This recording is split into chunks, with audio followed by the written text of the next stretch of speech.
What is up, guys? It's a Great Storm here doing a tutorial on how to do modded servers on Rust using Oxide. It's actually quite simple using Linux GMS. All you really need to do is go, if you have the process running, the Rust server process, you want to go ahead and stop that real quick. So let's go ahead and stop that. Stop the process from running. Mainly the reason why is because during the installation of Oxide, there's some DLL files that are modified for the server, and the last thing you want to do is cause corruption to your game server. So let's go ahead now. I believe it's mod. Let me see here. It's actually mods install. I always forget. I always think it's a lowercase, but it's actually a dash. We want to do Rust Oxide. Once the Rust Oxide is complete, you actually won't see the file located. I'll show you where the file should be, or the directory. It should be under your server files in this directory, but majority of the time it doesn't show because you actually have to start your Rust server, so it builds the directory for you. Once you do that once, you don't have to do it again. If you reinstall everything from scratch, of course you get to do it again, but usually once you do this, it's pretty much there for a while. All right. If we go to server files, you'll see a folder called Oxide. In this Oxide folder, you'll see a folder called config and a folder called plugins and a folder called data. Those three folders or directories are the main directories you'll be working on. The logs are helpful if you want to like look over your logs. Some plugins actually use the log folder while others do not. The plugins is where you're going to put your CS file. That's where all your plugins are going to be located. You put that in there.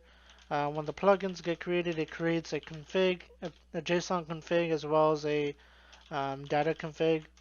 Depending on your plugin, most of the configurations will be inside your config folder. Some will be located in your data folder. So you just gotta make sure you read your documentation on those plugins when you're messing with them.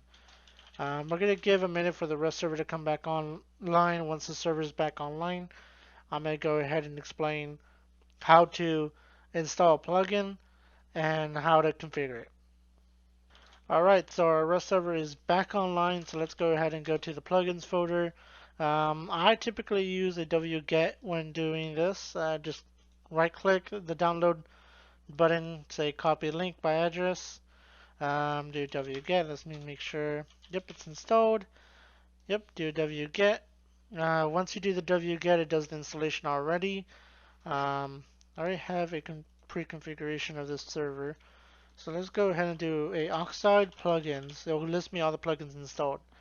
The current one is N teleportation. It is a big, big, I would say, popular plugin for most Rust servers, for modded Rust servers. It it cuts down the time of running. Most people are used to it. They know what it is. If for whatever reason you don't want to go this route, there's other alternative ones, but this is typically what everybody uses.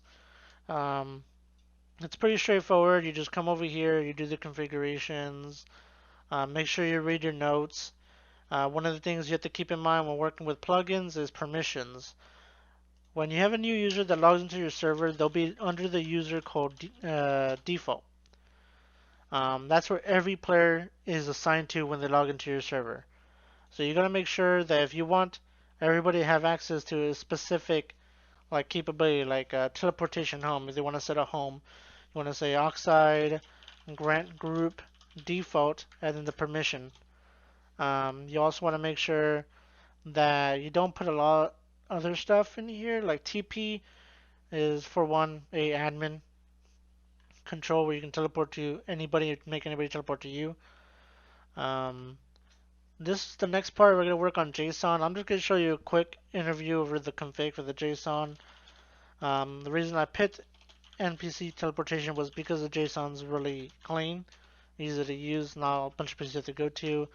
One of the things you want to do is like, oh, I want to make it where people can teleport if they're above water. Let's say if they make a base over the water area. They can go ahead and teleport by changing this from true, which interrupts the teleportation, to false, so it doesn't stop it. Once you do that, you do a WQ, and you want to go back to your Rust tool. I use Rust Admin. I'm a big fan of their app. I like their app. So let's go back here. You want to do a reload of and teleportation. Once you get teleportation updated, you're pretty much done. That's pretty much what you do. If you want to go ahead and remove the said plugin, you want to make sure you say unload whatever plugin you want to unload. Once you do that, you want to make sure you go to the plugins and remove it from there. The main reason why is because for whatever reason, if you restart your server, if you don't remove that old plugin that you disabled before, it's going to re-enable on startup and it's going to cause some issues. I had some issues a while back when I had an old version of clan tags mixed with better chat, and it was causing better chat and clanfix to just not work together. Um, they actually had to start up in certain order, but because of the old version of clan tags, the order was messed up. So yeah, that's pretty much it, guys. Please subscribe, like my videos, and I'll be doing more of these videos. If you guys have any questions, please let me know. Have a great night, guys.